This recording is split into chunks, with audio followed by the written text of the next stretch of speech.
hemos visto en 1 Corintios 15,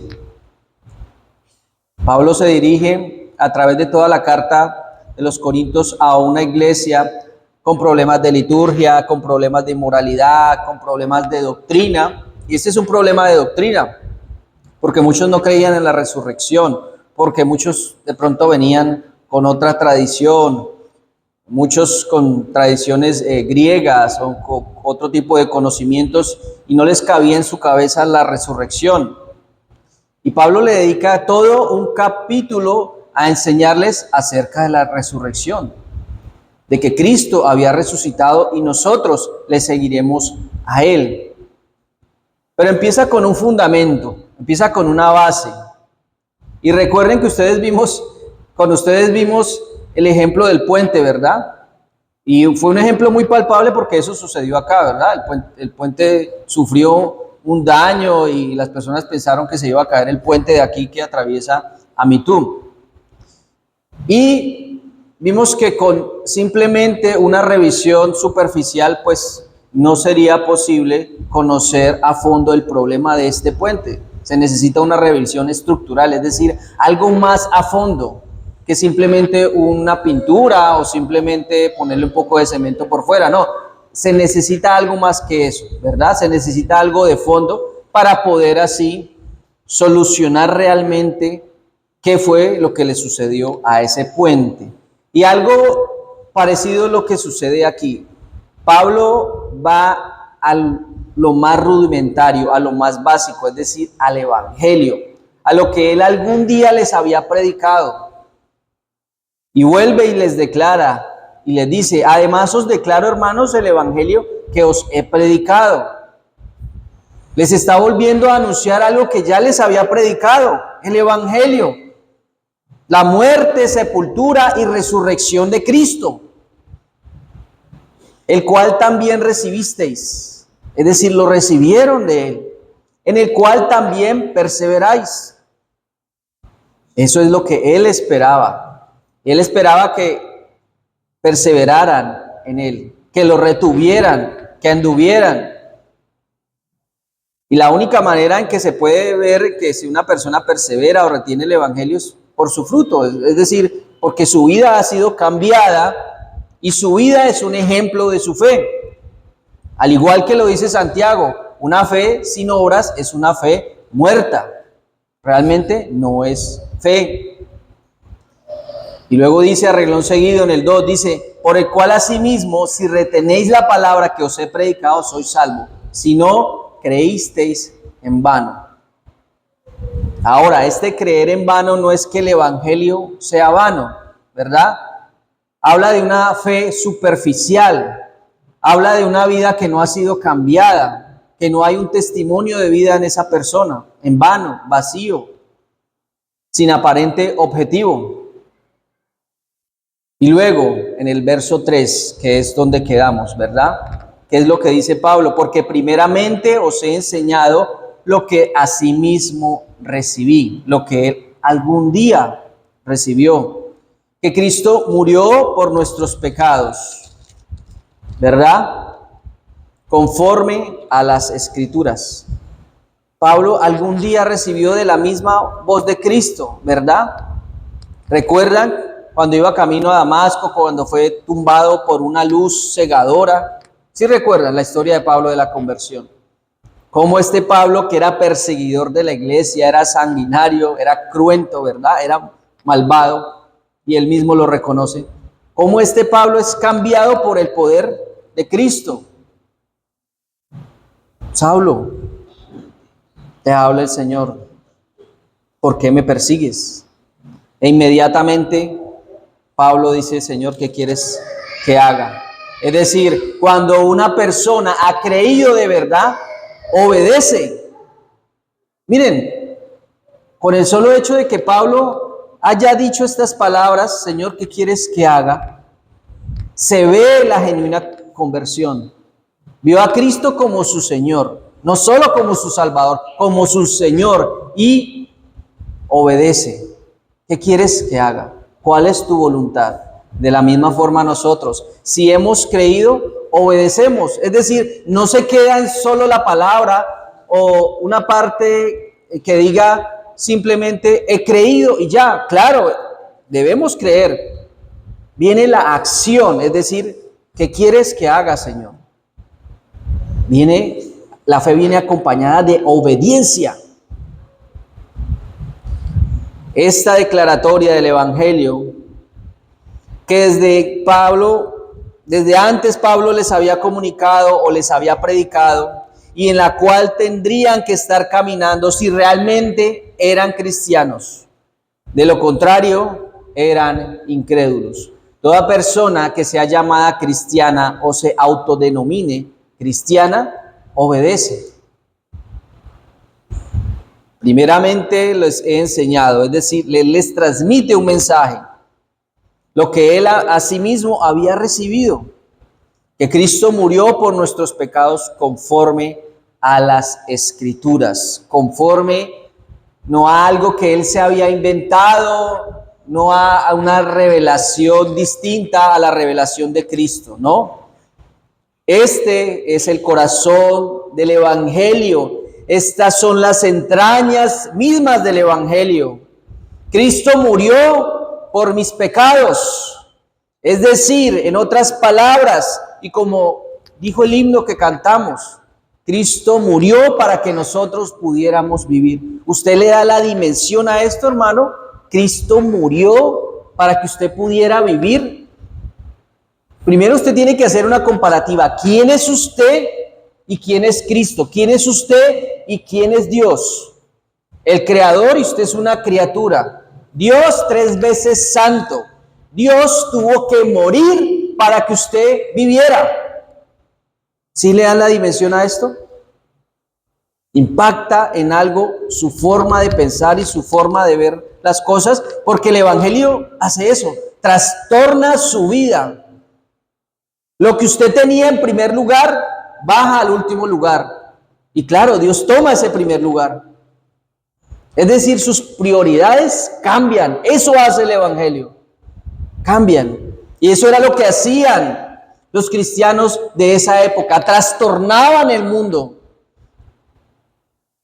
Como hoy el mundo tiene que ser trastornado por la voz de Dios, que es el Evangelio.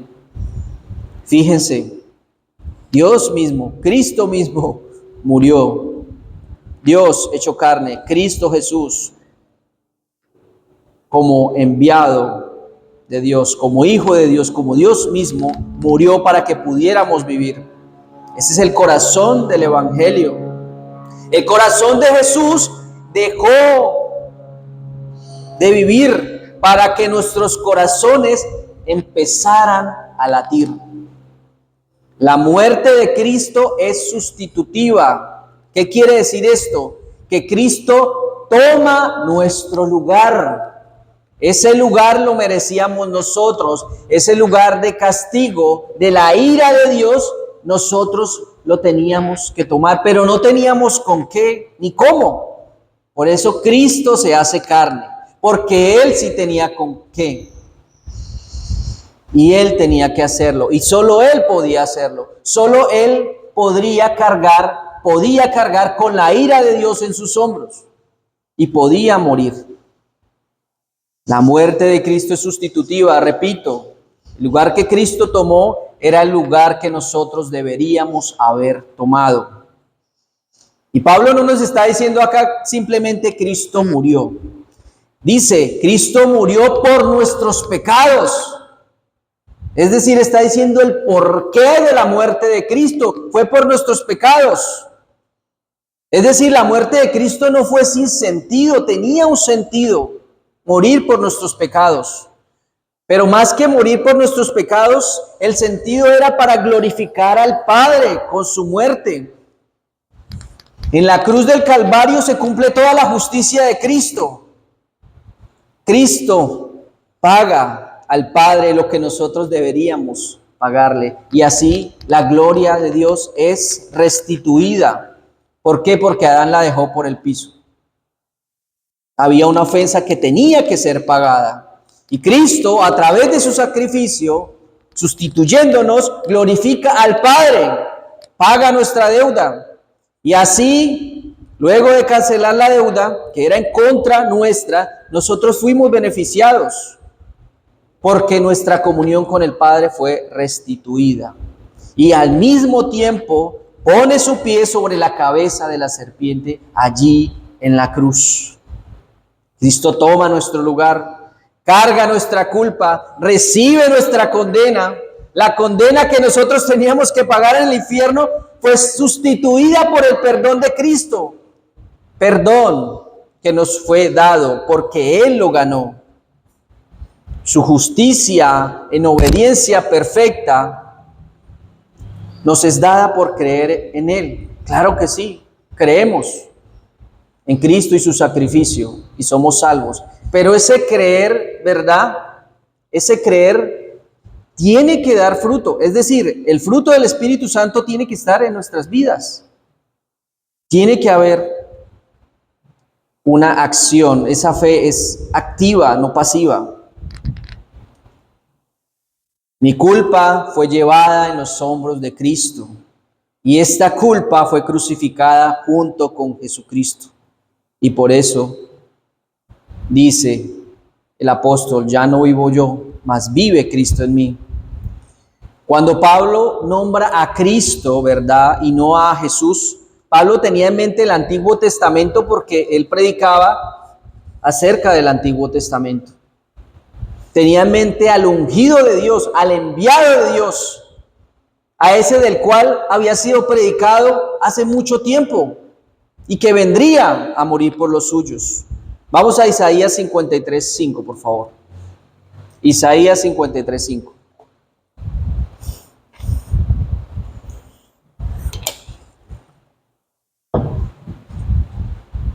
Isaías 53:5 es un pasaje muy conocido, muy predicado, que nos habla del siervo sufriente, de Cristo Jesús. Y nos dice acerca del enviado del cual estaba predicando Pablo. Dice, mas él, herido por nuestras rebeliones, molido por nuestros pecados, el castigo de nuestra paz fue ¿sobre quién? Sobre él. Y por su llaga, por la llaga de Cristo, fuimos nosotros curados, ¿verdad? Qué bonita analogía. Fuimos curados, fuimos salvados. Estábamos muertos, como nos lo predicó el hermano Leví en Romanos 5, destituidos de la gloria de Dios. Por Adán entró la muerte, por Cristo la vida eterna. Herido por nuestras rebeliones fue. Estábamos en rebeldía contra Dios. No teníamos una relación con Dios. Y el sacrificio de Cristo, reemplazándonos a nosotros, hizo que esa rebelión, hizo que esa relación quebrantada, porque estábamos muertos y no podíamos restaurarla nosotros por nuestros propios medios, valga la redundancia, ese sacrificio de Cristo hizo que nosotros pudiésemos tener o podamos tener una relación con el Padre. Solo por el sacrificio de Cristo, ustedes y yo tenemos o podemos tener una relación con Dios. Por nuestros pecados, Cristo fue castigado. Y no fue cualquier castigo. No fue tan solo daño físico. Muchas personas se asombran y lloran. Recuerdo cuando pusimos la película aquí de Mel Gibson, ¿no? Acerca de la pasión de Cristo, muchas personas lloraban. Las personas, la mayoría que vinieron no eran de la iglesia. Lloraban por todo el daño que Cristo sufrió. Claro, esto simplemente fue una emoción al ver tal magnitud de daño, pero esto no produce ningún cambio, ¿verdad? Lo único que produce cambio es Cristo, el Espíritu Santo, creer en esto y Él cambia, así como cambió a Pablo y le dio una nueva convicción y le dio una nueva certeza. Entonces este daño no fue tan solo físico, no. Para que tuviéramos paz para con Dios, Cristo se entrega voluntariamente al castigo divino del Padre. ¿Y qué era esto? La ira implacable de Dios, su furia sobre Cristo. Toda esa ira que nosotros debíamos pagar o cargar fue sobre Cristo. Por eso Él nos sustituye. El Padre le da la espalda a Cristo en la cruz para que nosotros pudiéramos tener comunión con Dios, pues nuestros pecados fueron cubiertos con la sangre de Cristo. Fíjense ustedes esta frase. De nuevo, Cristo murió por nuestros pecados. Aquí está el corazón del Evangelio. Pablo lo repite en varias de sus cartas, Romanos 5:8, Gálatas 1:4, Efesios 5:2, Tito 2:14. Y fíjense, él utiliza esta preposición por, que significa que Jesús es nuestro representante y también nuestro sustituto. Es decir, Él está en nuestro lugar y a favor de nosotros. Tomen ustedes la figura de un abogado, ¿cierto? ¿Qué hace un abogado? Lo defiende delante de un juez. Si este abogado es un buen abogado y tiene pruebas, puede que lo ayude a usted, ¿verdad? Y no vaya a la cárcel. Pero ¿qué pasa de pronto si este abogado no es un buen abogado, es un abogado negligente que no hace bien su trabajo? A usted lo condenan. ¿Y qué hace el abogado? Ah, bueno, págueme y me voy. El abogado no va a pagar su condena. El abogado no va a ir por usted a la cárcel. Hermano, usted tenía una deuda tan grande con el Padre. Y Cristo no solo fue su abogado, fue su sacerdote. Y no solo eso, fue condenado por usted. Es decir, Cristo sí toma su lugar. Toma la condena que era en contra de usted y la paga con su vida. Es arrebatada su vida, entrega su vida voluntariamente. No solo es su representante, no solo lo defiende y no solo lo está defendiendo, como dice Juan, hijitos míos, abogado tenemos a Jesucristo. En este momento lo está defendiendo. No es solo su abogado, su sacerdote, Él también es su sustituto. No solo lo representa, también lo sustituye en la condena por nuestros pecados. Como nuestro sustituto, de nuevo, toma nuestro lugar en la cruz, carga la culpa, recibe el castigo que merecíamos. Ahora bien, como abogado, Él nos reconcilia con Dios, nos declara justos. Como el mediador establece un nuevo pacto y nos hace parte de su familia. Tenemos ese privilegio. Y claro, como nuestro Salvador, nos da vida eterna. ¿Pero realmente usted cree esto? Él nos da vida eterna. ¿Qué quiere decir esto? ¿Qué quieren decir todas estas cosas, todas estas afirmaciones? Esa afirmación de que Él es nuestro representante, nuestro sustituto, que murió por nuestros pecados. Quiere decir que usted no tiene que cargar solo con su culpa. Quiere decir de que usted no tiene que intentar ganar el favor de Dios por sus propias obras, porque Cristo ya ganó el favor de Dios para usted. Jesús ya lo hizo todo. Es decir, que cuando pecamos, recordemos que Él es nuestro abogado. Pero claro, no convirtamos esa gracia en libertinaje. No digamos, como tenemos a Jesucristo allí, que pelea y aboga por nosotros, pues hagamos lo que queramos. Es decir, ya no me puedo caer de esta gracia. No, así no piensa un cristiano. Un cristiano lo contrita el pecado. A un cristiano le duele cuando peca y se arrepiente. Y cuando usted se sienta condenado, recuerde que Cristo ya fue condenado. Y como dice Romanos 8:1, ¿qué dice? Ya no hay condenación para el que está en Cristo Jesús. Que esto no lo agobie.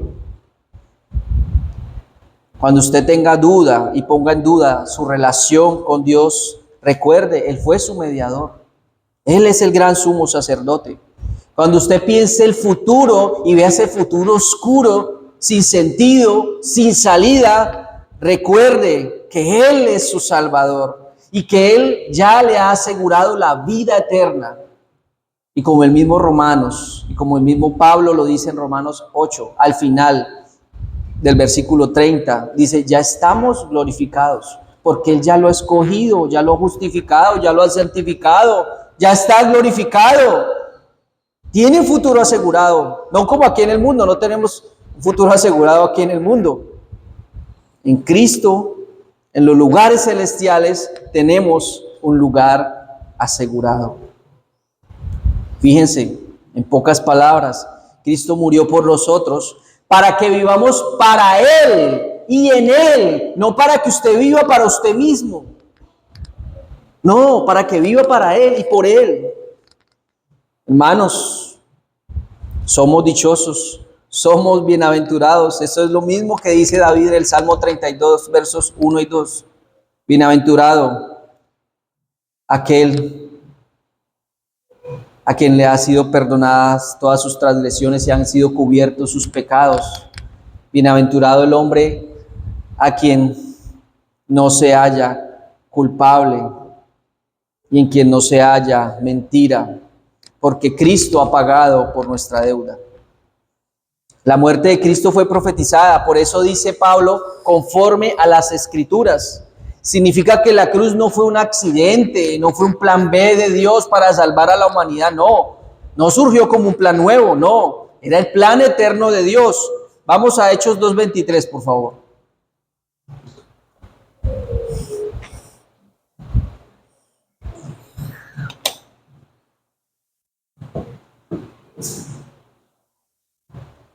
Hechos 2:23 nos dice, Cristo fue entregado por el determinado consejo y anticipado conocimiento de Dios. Es decir, ya estaba planeado, ya el plan de redención, y el mismo Génesis nos lo dice, ¿verdad?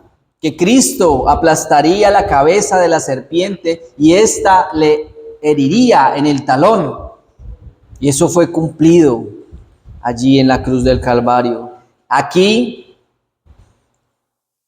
Pedro, nos está hablando, nos proclama que la crucifixión no fue un accidente, es el resultado del plan soberano determinado de Dios y la omnisciencia, que es el anticipado conocimiento de Dios. Claro, fue ejecutado a través de hombres malvados, Judas, el Sanedrín, todos los que querían la muerte de Cristo.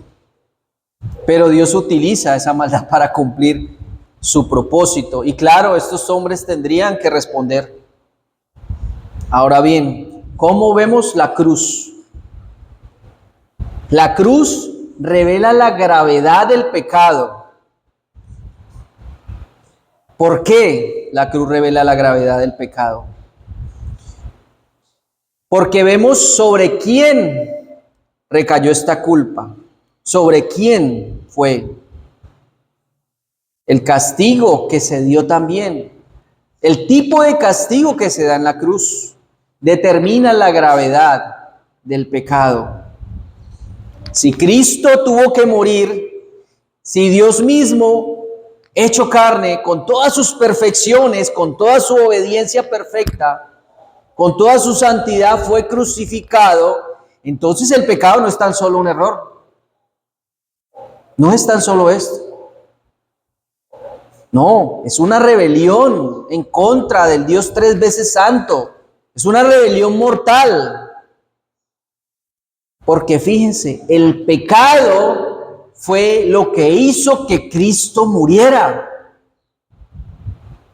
Démosle la dimensión que se merece al pecado y sus consecuencias. Pero claro, gracias a Dios, gracias a su gracia, gracias a que Él pagó nuestra deuda, es que nosotros estamos y tenemos la posición que Cristo ha ganado para nosotros. Pero fíjense, no le quite la mirada de encima al pecado, no le quite la mirada de encima. ¿Por qué? Porque vean lo que hizo el pecado. Cristo mismo entrega su vida. Ahora bien, ¿usted ve su pecado como Dios lo ve o no le da la importancia realmente que tiene. Lo deja pasar y sigue y dice, no, Cristo me ha salvado, Cristo ya obró la redención, Cristo es nuestro abogado y no. Claro, de nuevo, siempre apelamos a la gracia, gracias a Él somos lo que somos. Si no, no seríamos lo que somos, no seríamos justificados, pero hay que prestarle atención. Ahora bien, ¿descansamos en la obra completa de Cristo o descansamos en nuestras propias obras? En lo que haces para ganar el cielo. ¿Crees en la revelación completa de las Escrituras o en ciertas partes, en lo que te conviene? Porque Pablo está diciendo conforme a las Escrituras. Y toda la Escritura es inspirada por Dios y útil para enseñar, para redarguir, para corregir, para instruir, para disciplinar, ¿verdad? Y si su respuesta es sí, si usted le da la importancia adecuada a las Escrituras y cree en la revelación, en la inerrancia bíblica, es decir, que la Biblia no contiene errores, si usted cree conforme todas las Escrituras, entonces ¿por qué no vamos a la Escritura? ¿Por qué no la leemos con más regularidad? ¿Por qué no la enseñamos más? ¿Por qué? Si todas sus respuestas han sido sí, sí, sí, sí. ¿Por qué? Hagámonos esa pregunta. Es una pregunta retórica, es decir, ustedes mismos saben la respuesta. Cristo fue sepultado y resucitó. Fue sepultado, resucitó al tercer día conforme a las Escrituras. Cuando la Escritura nos dice que Cristo fue sepultado, la sepultura nos confirma la realidad de su muerte. No necesariamente la palabra sepultado quiere decir alguien que está bajo tierra.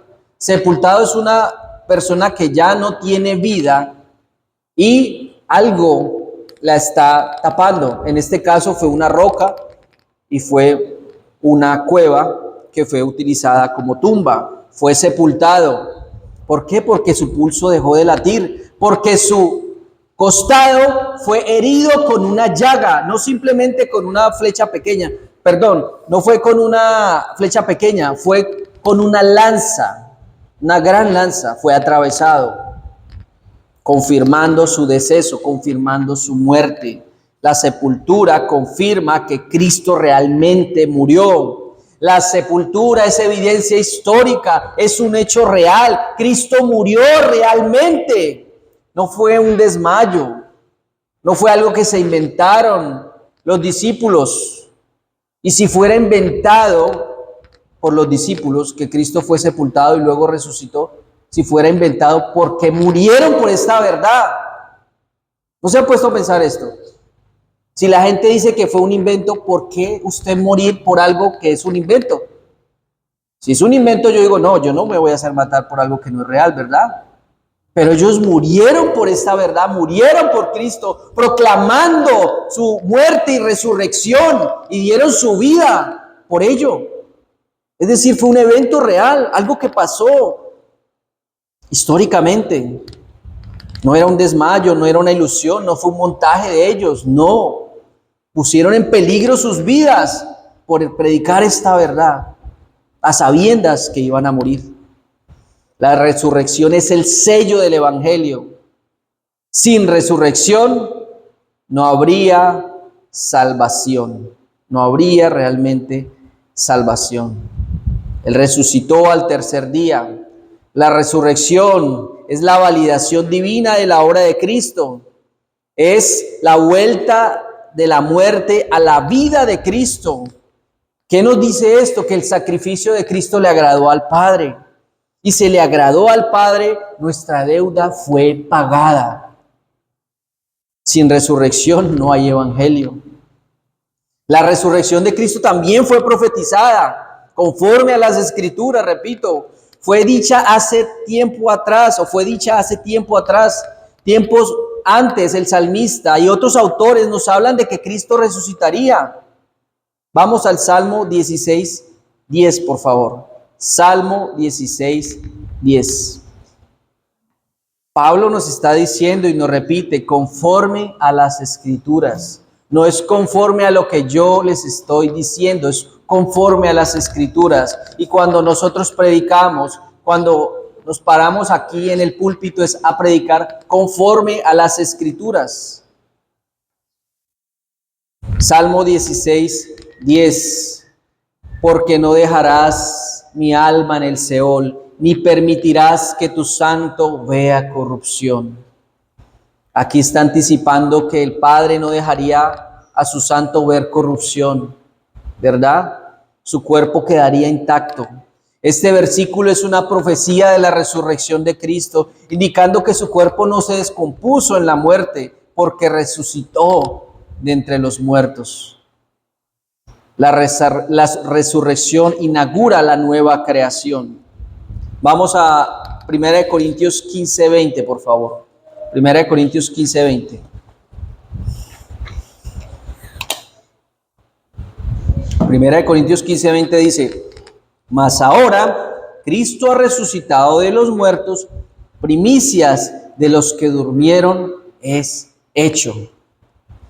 El inicio de la restauración total, el primogénito de entre muchos hermanos, y luego nosotros le seguiremos a él con respecto a la resurrección. Y aunque nuestro cuerpo sí vea corrupción, es necesario que esto corrupto muera. Es necesario que lo corrupto sea vestido de incorrupción. Es necesario que este cuerpo muera para que nazca el nuevo cuerpo. Es necesario que este cuerpo sea transformado, y Pablo dedica todo el capítulo de Corintios 15 a hablar de ello, de la transformación y a exponer la resurrección. Es necesario. Ahora bien, de nuevo, más preguntas, ¿verdad? ¿Vives como alguien o vivimos como alguien que tiene esperanza viva? Esperanza en que Cristo murió y que también resucitaremos. Póngase usted a pensar en esto, en estos temas acerca de la resurrección, que claro, es parte fundamental del evangelio, porque sin resurrección no habría evangelio, no habría iglesia, no habría un fundamento de los apóstoles, del cual estaríamos o estamos hablando hoy día. ¿Tu fe refleja el poder de la resurrección que operó en Cristo para levantarlo de los muertos? En el sermón pasado hablamos del poder de la voz de Dios, ¿verdad?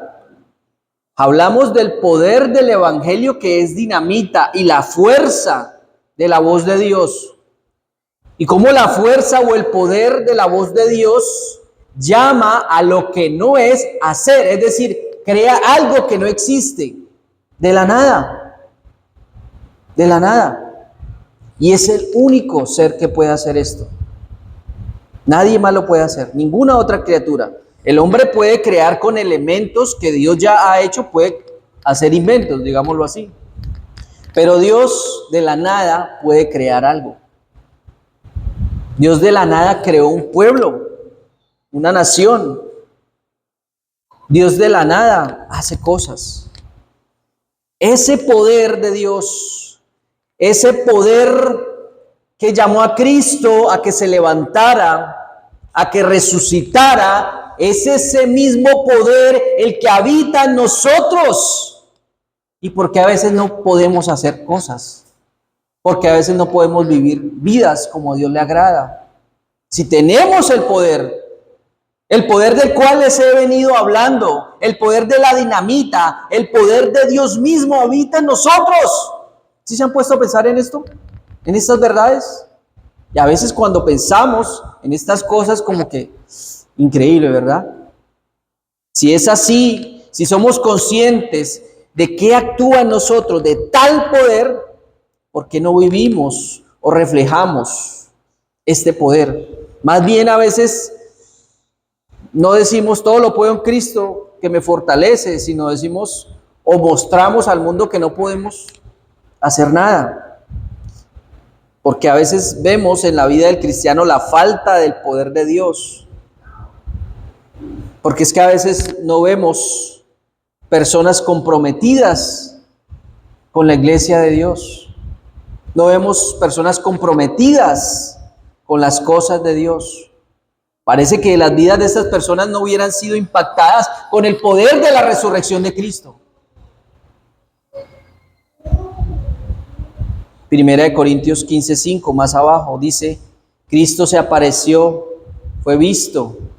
Y al primero que se le apareció, según Pablo, dice que fue a Cefas, después a los 12, a 500 más, ¿verdad? En el verso 6. El Evangelio es verificable. El Evangelio es una certeza, es una convicción que se debe ver en la vida del creyente. Y que Pablo estaba esperando verla en la vida de los corintios, de la iglesia de Corinto. Él quería ver el fruto. Al igual, un pastor hoy día espera que se vea en la vida de sus ovejas. Pablo está apelando a testigos oculares, personas que vieron a Jesús resucitadas. Y recuerden que Pablo dice que muchos de ellos viven hoy día. En ese momento habían personas vivas aún que habían visto a Cristo y se les estaba enseñando esta verdad. La fe cristiana no se basa en mitos, de nuevo, no se basa en leyendas, sino en hechos. Hechos que fueron corroborados por personas que vieron a Cristo y fueron transmitidas a través de la palabra. Ahora bien, fíjense que se aparece a Pedro, cuando dice Cefas, es Pedro. ¿Qué muestra allí? Una restauración, las mismas veces que Pedro negó a Jesús. Cristo le responde y le pregunta las mismas 3 veces. ¿Pedro, me amas? ¿Pedro, me amas? ¿Pedro, me amas? Cristo es misericordioso, hermanos. Ha sido misericordioso y lo seguirá siendo. Él le pregunta las mismas veces, las cuales Pedro lo negó. Pedro negó a Cristo. Él es el primer mencionado por Pablo. El Evangelio restaura a los caídos. En su misericordia, Cristo restaura la vida. Cristo ha restaurado nuestra relación con el Padre a través de su sacrificio. Ahora bien, luego dice, aparece a los 12. Está confirmando la misión de la iglesia. Está confirmando la misión de estos apóstoles, pues fueron testigos autorizados de la resurrección de Cristo. Hechos 1:22, por favor.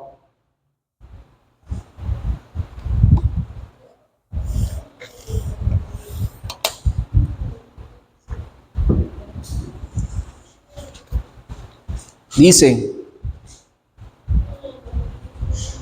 comenzando desde el bautismo de Juan hasta el día que de entre nosotros fue recibido arriba, uno se ha hecho testigo con nosotros de su resurrección. Con nosotros. ¿Testigo de qué? De su resurrección. Ellos tenían que contarle al mundo lo que habían vivido y lo que habían visto. Y tenían que haber sido testigos oculares. Y tenían que testificar acerca de esto. ¿Crees en un Cristo histórico o en un Cristo simplemente simbólico?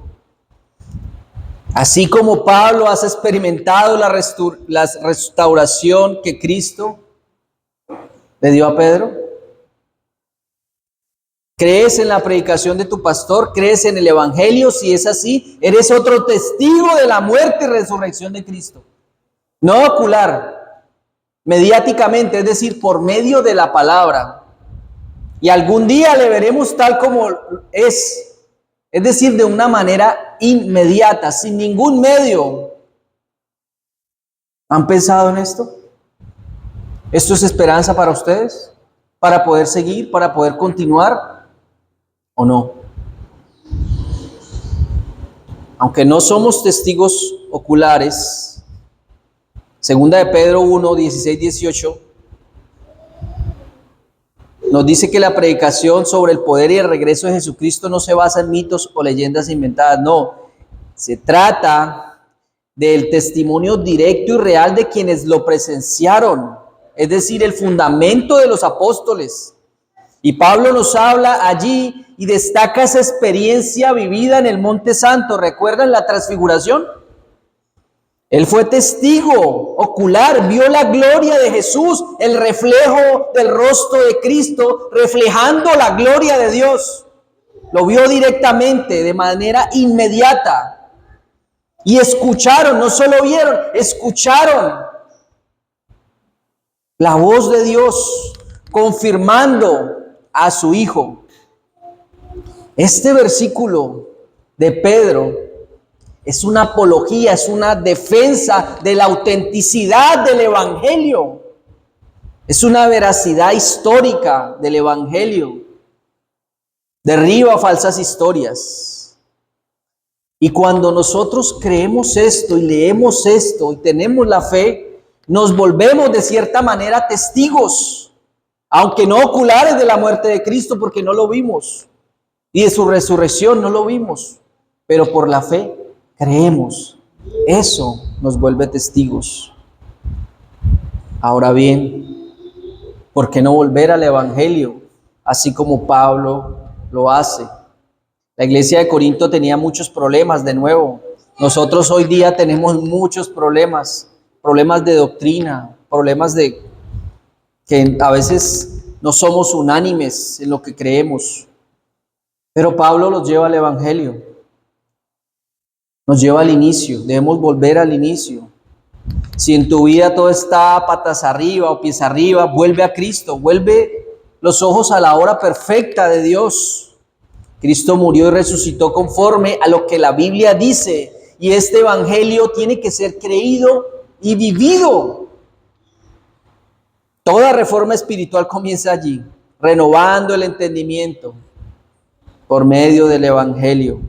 No imitemos los valores, no imitemos la mentalidad del mundo, más bien experimentemos un cambio radical en nuestra vida mediante la renovación de nuestra mente, es decir, la forma de pensar y la forma de actuar. Volvamos al Evangelio de Cristo. No es que haya otro, sino que hoy día predican falsos evangelios. Y prediquemos el Evangelio completo, no solo las buenas noticias, también las malas. No solo la cruz, también la resurrección. No solo el perdón, también la transformación. Hay que perseverar en el Evangelio, como lo dice Pablo. Perseveráis en él. La vida cristiana no se sostiene solo por emociones, porque como comenté acerca de esta película que proyectamos, muchos se emocionaron, pero quedó ahí en una emoción, porque las emociones pasan. Las convicciones y la certeza, lo cual es la fe, no pasa, porque Cristo nos sostiene y nos persevera. No son solo experiencias, es la verdad del Evangelio, si éste realmente es retenido y practicado. Pero si no, no se puede perseverar. Aunque no dejemos de lado que Dios es el que nos sostiene, pero no dejemos dejar de lado nuestra responsabilidad, porque ¿qué nos dice Pablo en Filipenses 2:12? Que dice, o nos dice, que cuiden su salvación con temor y temblor. Temor y temblor. No significa vivir aterrorizado o asustado de lo que Dios puede hacerme, no. Significa actuar con profunda reverencia, respeto, asombro por Dios. Tómese la fe en serio. Tómese lo que Cristo ha hecho en la cruz en serio. Reconozca también que Dios es el que nos da las fuerzas, es el que nos sostiene. Vivamos como testigos. Así como Cristo se apareció a los apóstoles, hoy nos llama a anunciarlo. Así seremos testigos. Pero recuerden, un testigo no es solo aquel que ve y cuenta algo. También es alguien que sufre por su causa. A veces sufrimos por la causa de Cristo, menospreciados por la causa de Cristo, apartados por la causa de Cristo. Recuerden qué fue lo que le dijo el Señor a Ananías acerca de la conversión de Pablo, o de lo que iba a sufrir Pablo. Yo le mostraré lo que es sufrir por mí. ¿Recuerdan?